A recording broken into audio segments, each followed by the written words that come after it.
Warm greetings. This is Peter Nathan with the Webcast for Tomorrow's World. Israel has had a bad year. Not only has it had to engage Hamas in Gaza in a conflict named Protective Edge this summer, in an attempt to put an end to the rockets being showered down on Israel from Gaza, events that still continue as we speak.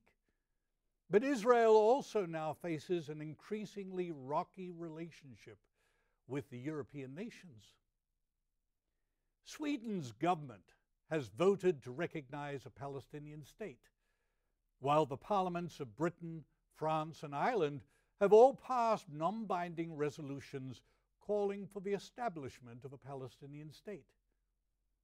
As we record this webcast, a motion is about to be presented to the Security Council of the United Nations, calling for that body's recognition of a Palestinian state.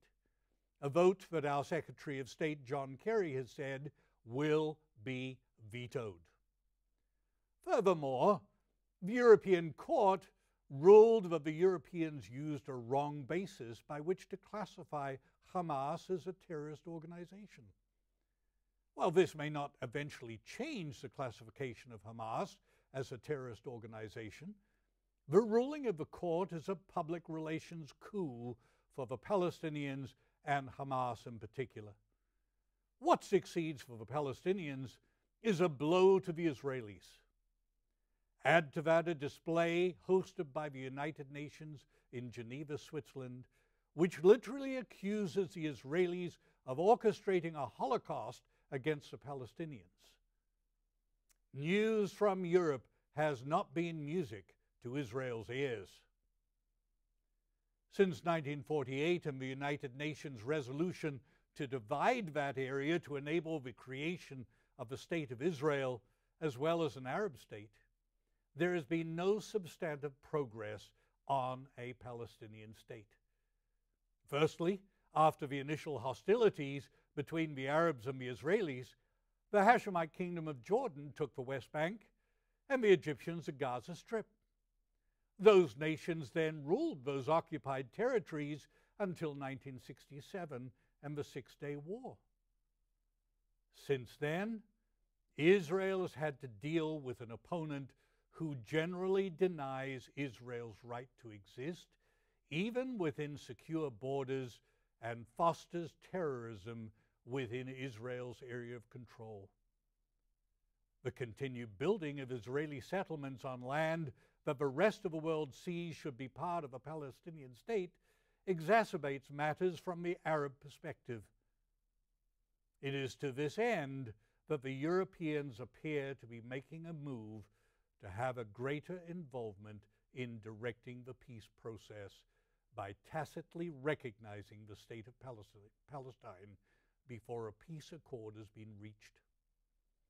The New York Times, in a recent news analysis, questioned whether the European impatience in the area will challenge the traditional leadership of the United States in the peace process. The Palestinians have never accepted the concept of a Jewish state on what they see as their land, and least of all in Jerusalem, their city. For the Israelis, the European actions and the involvement is an indication of a bias that is perceived to exist in the Western world, namely, that terrorism notwithstanding, the Israelis are the intransigent party to the peace process. There is another point that we must consider in this continuing diplomatic morass.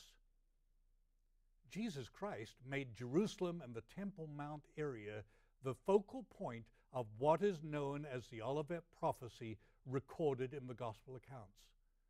End-time events ultimately focus on Jerusalem and the temple area. Now Israel's woes are added to by the religious fervor surrounding Jerusalem. In an op-ed piece entitled "Jerusalem in the Unholy Grip of Religious Fervor," the Times of Israel looks at the, quote, incendiary ideologues and provocateurs are playing with fire over the Temple Mount, and the city is starting to burn. Close quote. Zechariah, one of the last Hebrew prophets recorded in the Scriptures, provides a salutary warning message when he notes that the eternal God would, quote, make Jerusalem a very heavy stone for all peoples. All who would heave it away will surely be cut in pieces, though all the nations of the earth are gathered against it. Close quote. That comes from Zechariah chapter 12 and verse 3.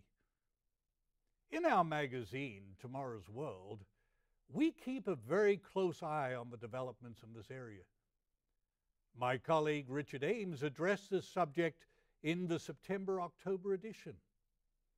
It is a pivotal area of the world and will have a profound role in the future of this world and humanity at large. Subscribe today to be kept informed. Thanks for watching. And for more information, video and material on biblical and news topics, please visit us on Facebook or at tomorrowsworld.org. Thanks for watching. We'll see you again soon.